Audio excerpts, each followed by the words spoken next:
거의 모든 것의 역사.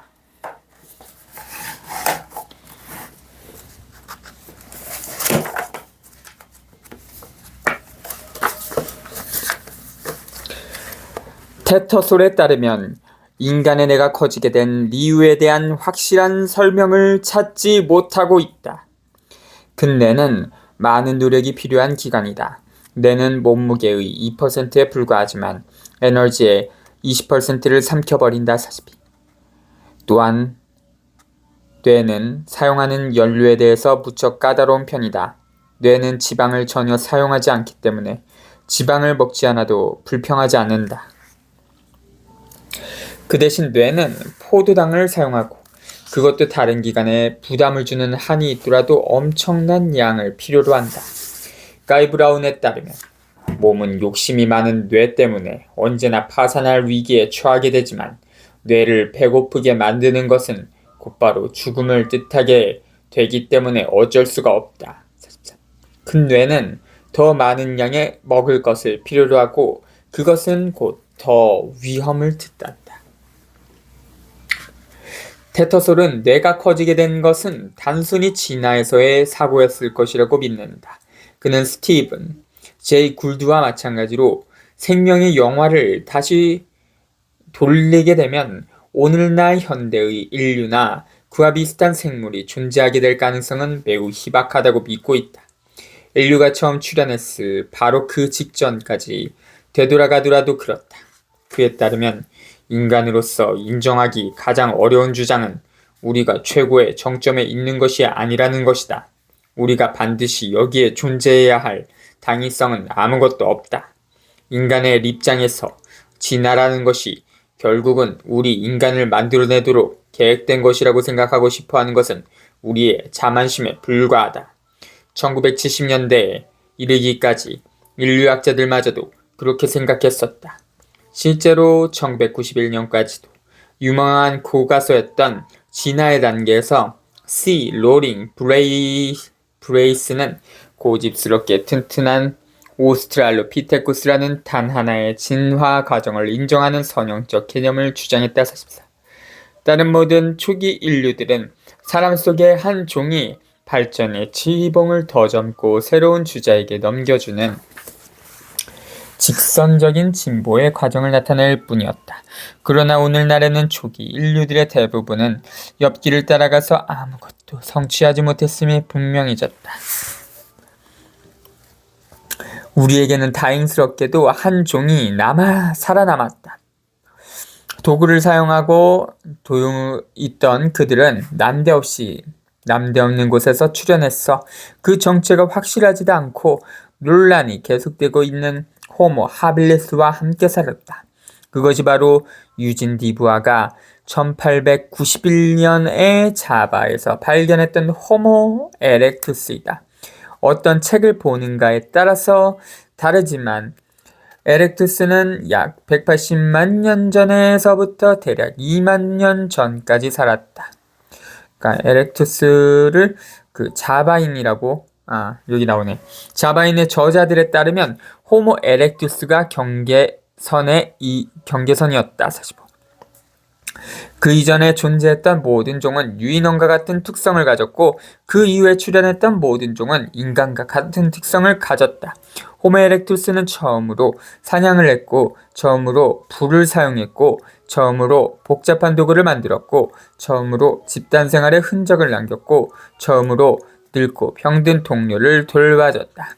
그 이전에 살았던 초기 인류와 비교해 볼 때 호모 에렉투스는 모습이나 행동이 지극히 인간적이었고 팔다리가 길고 말랐지만 아주 강했고 현대 인류보다 더 강했다. 엄청나게 넓은 지역에서 성공적으로 살 수 있는 욕구와 능력을 가지고 있었다. 호모 에렉투스는 다른 초기 인류들에게 두려울 정도로 강력하고 재빠르고 재능이 있는 것으로 보였을 것이 틀림없다. 세계적인 권위자인 펜실베니아 주립대학의 앨런 워커에 따르면 에렉투스는 당시의 벨로시랩터였다. 날씬하고 긴 몸과 날카로운 이빨을 가진 민첩하고 맹렬한 육식성 공룡. 만약 그들의 눈을 들여다보면 사람처럼 보이긴 하지만 그들은 생각을 하지 못했고 사냥도 못했다. 워커에 따르면 그들의 몸집은 성인 크기였지만 뇌는 어린아이 정도였다. 에렉투스가 처음으로 알려진 것은 거의 한 세기 전이었지만 하나의 완벽한 골격을 만들기에도 부족한 흩어진 조각들 뿐이었다. 그래서 현대 인류의 선구종으로서의 중요성이나 적어도 그런 가능성을 인식하게 된 것은 1980년대에 아프리카에서 이루어졌던 의외의 발견 덕분이었다. 오늘날 케냐에 있는 투르카나호, 전에는 루돌프호의 묘했단 계곡은 세계에서 초기 인류의 유골이 가장 많이 발견되는 곳으로 알려졌지만 그 전에는 아무도 그곳을 살펴보지 않았다. 우연히 그 계곡 위를 지나가던 비행기를 타고 있던 리차드 리키가 그곳이 생각했던 것보다 훌륭한 곳일 수도 있다는 생각을 하게 됐다. 전 파견됐던 탐사팀은 아무 소득도 얻지 못했다.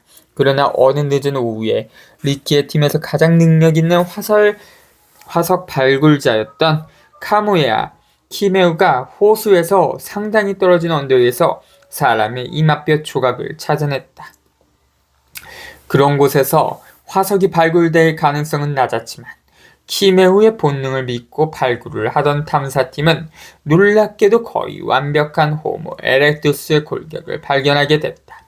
154만 년 전에 사망한 9살에서 12살 사이의 남자 어린이의 유골이었다. 46.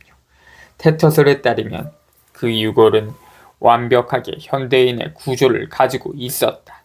전례가 없는 일이었다. 투르카나 소녀는 단연코 우리와 똑같았다. 47. 키메오는 역시 투르카나 호수에서 KNMER 1808이라고 알려진 170만 년 된 여성도 찾아냈다. 과학자들에게 호모 에렉투스가 생각했던 것보다 훨씬 흥미롭고 복잡하다는 생각을 하게 만든 것이 바로 그 유골이었다. 그녀의 뼈들은 변형되어 있었고 육식동물의 간을 먹어서 생기는 비타민 과다증 A라는 고통스러운 질병의 결과로 나타나는 종양의 흔적을 가지고 있었다. 그것은 무엇보다도 호모 에렉투스가 육식을 했다는 사실을 보여줬다.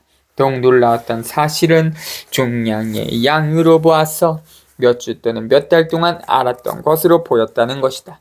누군가가 그녀를 돌보아 주었던 셈이다. 48. 인류의 진화에서 처음 발견된 애정의 징후였다. 또한 호모 에렉투스의 두개골에는 언어와 관련된 뇌의 전두엽 부분인 브로카 영역이 있었다는 사실도 밝혀졌다. 물론 그런 가능성이 있는 것으로 보아야 한다는 주장도 있다. 침팬지는 그런 특징을 가지고 있지 않다. 앨런 워커는 척추관의 크기나 복잡성으로 봐서 언어를 사용하지는 못했겠지만 현대의 침팬지만큼은 자유롭게 의사소통을 할 수 있었을 것이라고 믿는다. 리처드 리키를 비롯한 전문가들은 그들이 언어를 사용했다고 확신을 하고 있다. 호모 에렉투스는 한동안 지구에 살던 유일한 사람 속이었던 것처럼 보인다. 엄청나게 모험심이 강했던 에렉투스는 숨이 막힐 정도의 속도로 지구 전체에 퍼져나갔다. 49. 화석의 증거를 그대로 믿는다면 에렉투스들은 아프리카를 떠날 때쯤이나 어쩌면 그보다 조금 앞서서 자바에 도착했던 것으로 보인다. 그런 사실 때문에 현대 인류의 발원지가 아프리카가 아니라 아시아일 수도 있다고 주장하는 과학자들도 있다. 그러나 아프리카 이외의 지역에서는 가능성이 있는 성구종이 발견된 적이 없었기 때문에 만약 그런 주장이 사실이라면 놀랍고 신기한 일이 될 것이다. 그렇게 된다면 아시아의 사람 속은 저절로 출현했다는 뜻이 된다. 더욱이 아시아 기원설은 확산의 문제를 뒤집어 놓기도 한다. 이제는 자바인이 어떻게 그렇게 빨리 아프리카까지 갈 수 있었는가를 설명해야만 한다. 그리스 로마 신화에 그 아시아라는 그 여신이 나와요. 그 아시아는 여신의 이름에서 따온 말 같습니다. 호모 에렉투스가 아프리카에 등장한 직후에 아시아에서도 출현할 수 있었던 이유에 대해서는 몇 가지 가능성이 높은 이론들이 있다. 첫째, 초기 인류 유골의 연대 측정에는 상당한 오차가 있다는 것이다. 아프리카 유골에 살았던 실제 시기가 추정값의 오차 범위에서 오래된 쪽이고 자바인의 경우에는 오차 범위에서 반대쪽이라면 아프리카의 에렉투스가 아시아로 옮겨가는 데 상당한 시간이 걸렸다는 뜻이 된다. 그리고 자바인의 연대 측정이 완전히 틀린 것일 가능성도 있다. 이제 회의적인 부분을 살펴보자. 일부 전문가들은 투르카나에서 발견된 것은 호모 에렉투스가 아니라고 믿는다. 역설적으로 보이겠지만 투르카나 유골이 감탄할 정도로 완벽하다는 것이 문제다. 다른 에렉투스 화석들은 모두 확실한 결론을 내릴 수 없을 정도의 파편들 뿐이다. 테터솔과 제프리 슈와츠가 멸종된 인류에서 지적했듯이 투르카나 유골의 대부분은 비교할 수 있는 유골들이 발견된 적이 없기 때문에 관계가 깊은 다른 중의 뼈와 비교해보는 것조차 불가능하다. 그들에 따르면 투르카나 유골은 아시아의 호모 에렉투스와는 비슷하지도 않았어. 그들이 같은 시대에 살고 있었다는 사실을 밝혀지지 않았더라면 같은 종이라고 생각하지도 않았을 것이다. 투르카나 종을 비롯해서 같은 시기에 다른 종들을 모두 호모 에르가스테르라고 불러야 한다고 주장하는 전문가들도 있다. 테서솔과 슈와츠는 그 정도까지 가야 한다고 믿지는 않았다. 그들의 주장에 따르면 아프리카에서 아시아로 갔다가 호모 에렉투스를 지난 후에 멀쩡해버린 것은 에르가스테르이거나 또는 그것과 비교적 가까운 친척이었을 것이다. 확실한 사실은 100만 년보다 훨씬 더 오래전의 어느 시기에 비교적 현대 인류와 가까운 새로운 직립 원인은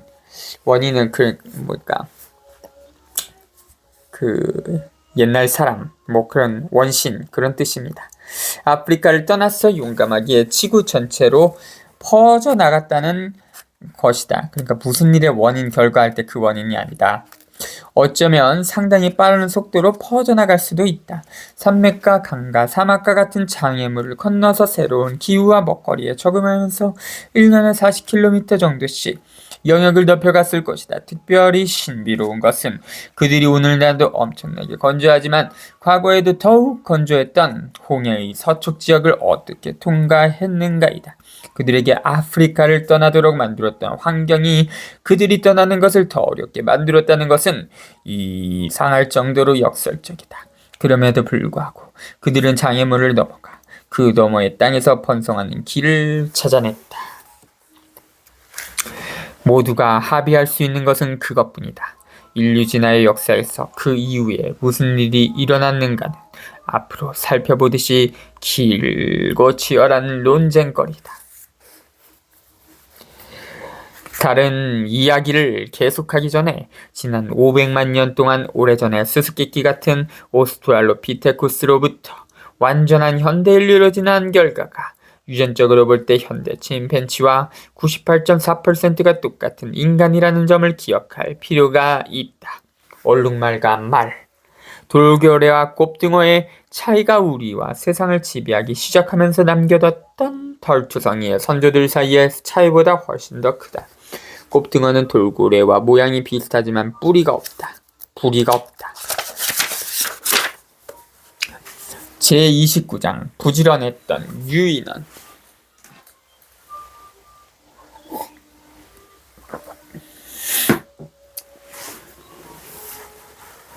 대략 150만 년 전의 어느 시기에 사람 속종에 잊혀진 천재가 뜻밖의 일을 했다. 그녀는 돌을 이용했어. 다른 돌을 조심스럽게 다듬었다. 간단한 물방울 모양의 손도끼에 불과했지만 세계 최초의 첨단 기술의 결과물이었다.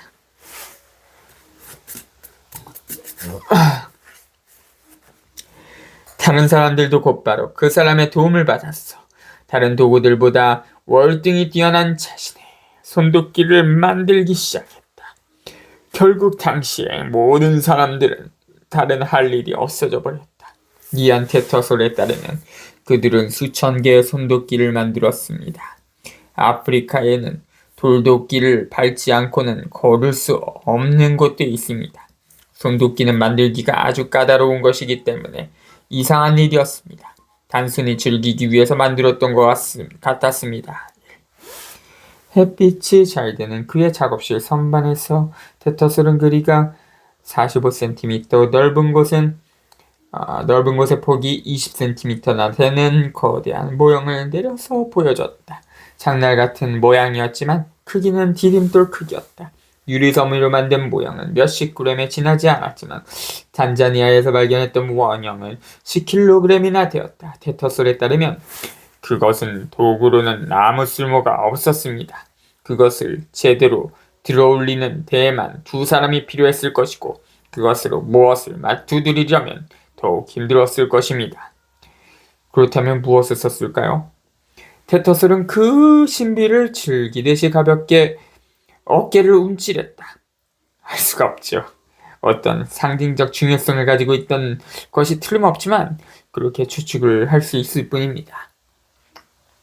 그 도끼는 19세기에 처음 발굴됐던 프랑스 북부 아미엥의 근교에 있는 생 아슐의 이름을 따라 아슐리안 도구라고 부른다. 더 오래전에 더 단순한 도구는 탄자니아의 올드바이 계곡에서 발견됐기 때문에 올드바이 도구라고 알려져 있다.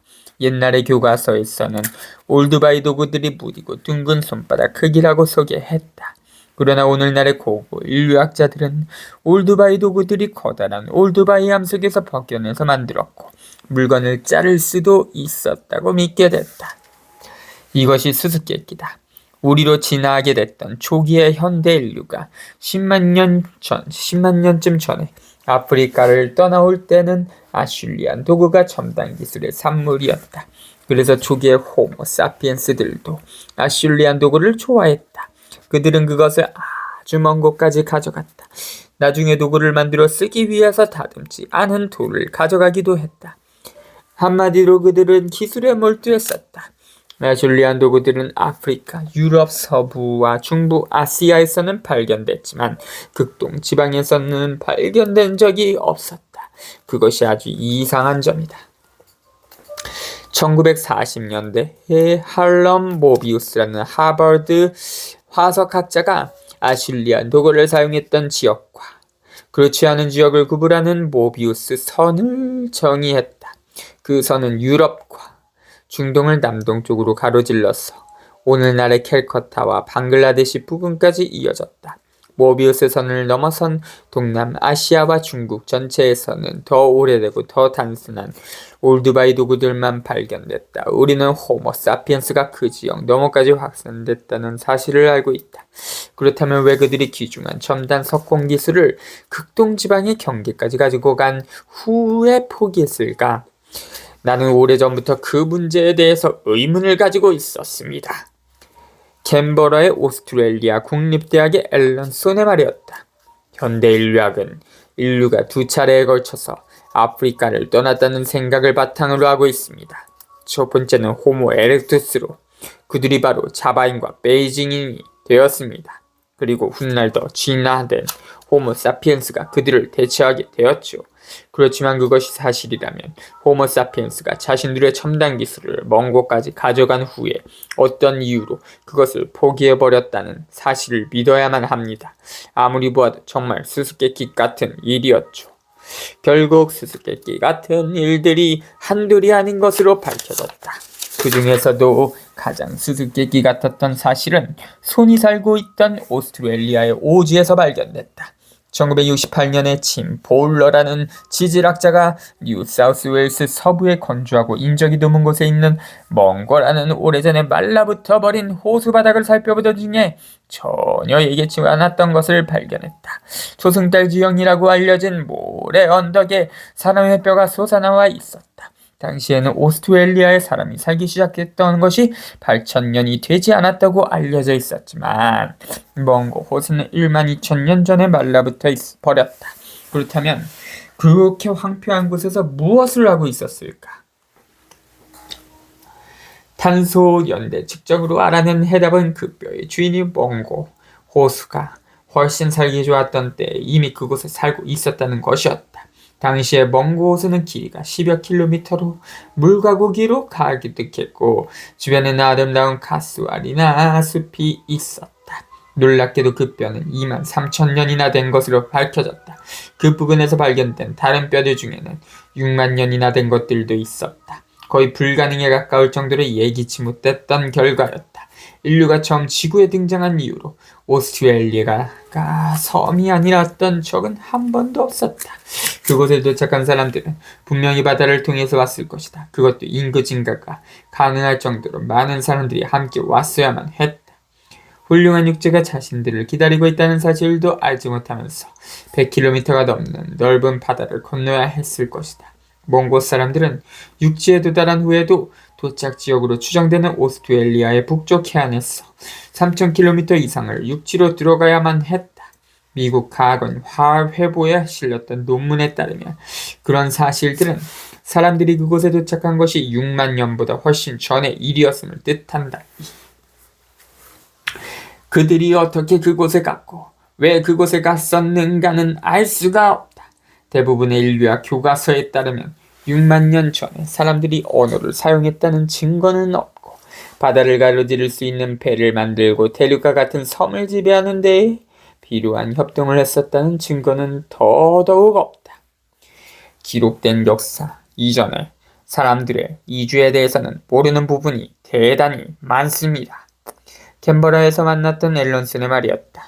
파푸아 뉴기니를 처음 찾아갔던 19세기 인류학자들이 지구상에서 도달하기 가장 어려운 곳 중에 하나였던 섬 깊은 곳에 고원지대에서 고구마를 키우면서 살고 있던 사람들을 발견했다는 사실을 알고 계시나요?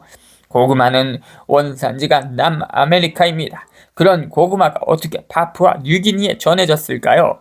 여전히 알 수가 없습니다. 전혀 알 수가 없죠. 그러나 확실한 것은 사람들이 일반적으로 생각하는 것보다 훨씬 전부터 상당히 열심히 돌아다녔고 그 과정에서 유전자와 정보를 공유했을 것이 확실합니다. 이번에도 문제는 화석 기록이었다. 인간의 유골이 정기적으로 보관될 수 있는 가능성이라도 있는 지역은 세계에서 그렇게 많지 않습니다. 매서운 눈매와 흰 수염을 가진 집요하면서도 친절한 소네 말이었다. 아프리카 동쪽의 하다르와 올드바이처럼 몇몇 지역이 없었더라면 우리는 놀라울 정도로 적은 양의 화석을 확보하고 있을 뿐입니다. 그리고 다른 지역의 경우에는 더욱 놀라울 정도로 아는 것이 없습니다. 인도 전체에서 단 하나의 사람 유골이 출토되었을 뿐입니다. 대략 30만 년 정도 된 것이었습니다. 약 5,000km 떨어진 이라크와 베트남 사이의 지역에서는 단 2구의 유골이 발견되었을 뿐이었습니다. 인도의 유골과 우즈베키스탄의 네안데르탈인이었죠. 그는 웃음을 지으면서 말을 이었다. 연구를 할 것도 없었죠. 동아프리카, 지구대와 이곳 오스트레일리아의 몽고 지역처럼 인간 화석이 많은 몇몇 지역을 제외하면 그 사이에는 거의 없는 셈이죠. 화석학자들이 그런 사실들의 관계를 알아내기 힘들어하는 것은 전혀 놀랄 일이 아니랍니다. 대부분의 전문가들이 지금도 받아들이고 있는 인류의 이주에 대한 전통적인 이론에 따르면 인류가 2차례에 걸쳐서 유라시아 대륙을 가로질러 퍼져나갔다. 첫 번째는 거의 200만 년 전에 새로운 종으로 출현한 후 놀라울 정도로 빠르게 아프리카를 떠났던 호모 에렉투스였다.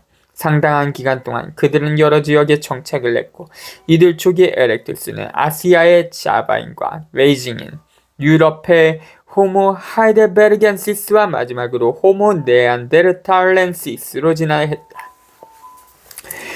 그 후 지금으로부터 대략 10만 년쯤 전에 더 영리하고 유연한 종이었던 오늘날 살고 있는 우리 모두의 선조가 아프리카 평원에 등장했어.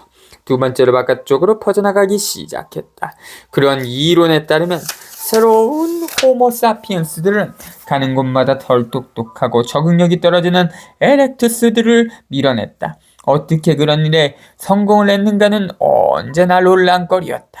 대량 학살의 흔적은 발견된 적이 없기 때문에 대부분의 전문가들은 새로운 인류가 그전에 인류를 경쟁해서 이겼을 것이라고 믿지만 다른 요인도 작용했을 것이다. 어쩌면 그들에게 천연들을 옮겨주었을 수도 있지요. 테터솔의 이야기였다. 정확하게 알아낼 방법이 없습니다. 한 가지 확실한 것은 우리가 지금 이 자리에 있고 그들은 그렇지 않다는 것뿐입니다. 최초의 현대 인류에 대해서는 놀라울 정도로 알려진 것이 적다. 우리는 이상하게도 사람 속에 속하는 다른 종들의 혈통보다 우리 자신의 혈통에 대해서 알고 있는 것이 더 적다.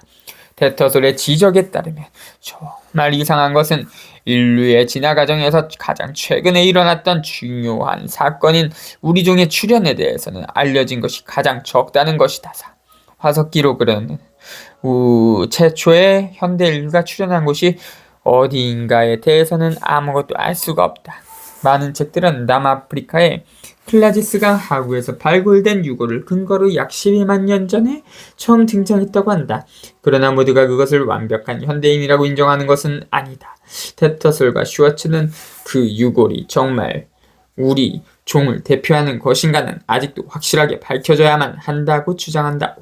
호모사피엔스가 처음으로 출현했다고 모두가 동의하는 곳은 지중해 동쪽의 현재 이스라엘 부근이다. 트링카우스와 신먼에 따르면 대략 10만 년 전에 처음 등장했던 그들조차도 이상하고 분류하기 어려우면서 잘 알려지지 않은 상태이다. 그 지역에 이미 확실하게 자리 잡고 있던 네안데르탈인은 오늘날의 사람들조차 빌려서 쓰고 싶어할 무스테리한 도구를 사용하고 있었다. 아프리카 북부에서는 네안데르탈인이 발견된 적이 없지만 그들이 사용하던 도구들은 언제 어디에서나 출토된다. 그리고 중동 지역에서는 수만 년 동안 네안데르탈인과 현대 인류가 어떤 식으로든 함께 살았던 것이 분명하다. 그들이 같은 시기에 같은 곳에서 함께 살았는가 아니면 정말 서로 이웃해서 살았는가는 알 수가 없습니다. 테토슬의 말이었지만 계속해서 가벼운 마음으로 네안데르탈인의 도구를 사용했던 현대 인류가 네안데르탈인보다 더 우수했다고 보기도 어렵다고 했다. 중동에서 발견되는 100만 년보다 훨씬 더 이전에 아슐리안 도구들이 30만 년까지는 유럽에서 거의 발견되지 않았던 것도 역시 아주 이상한 일이다. 다시 한번 기술을 가지고 있었던 사람들이 도구를 사용하지 않았던 이유는 알 수가 없다. 18.